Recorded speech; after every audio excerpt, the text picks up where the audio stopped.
દર્શક મિત્રો, હું છું પરમાર અનિશા. તમે જોઈ રહ્યા છો લોક સામના ન્યૂઝ. તો જોઈએ આજના સમાચાર અમરેલીથી અમારા રિપોર્ટર દિનેશ સાધલ સાથે.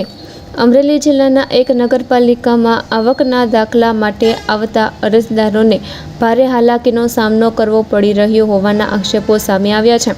કચેરીનો સમય સવારે 10 વાગ્યાનો હોવા છતાં અધિકારીઓ સમયસર હાજર ન રહેતા લોકોમાં ભારે રોષ જોવા મળી રહ્યો છે.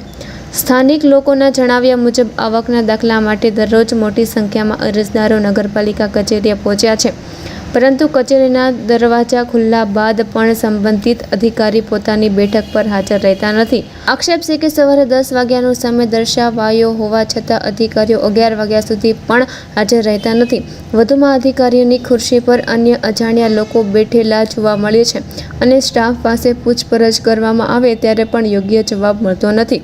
આ પરિસ્થિતિને કારણે આવકના દાખલા માટે આવેલા નાગરિકો કલાકો સુધી રાહ જોવા મજબૂર બનતા હોવાનો આક્ષેપ કરવામાં આવી રહ્યો છે.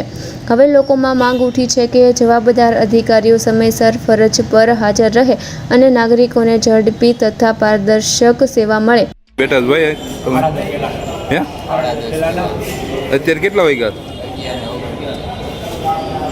કોઈ આવ્યું છે અત્યારે અહીં કઈ જગ્યાએ બેઠા તમે હે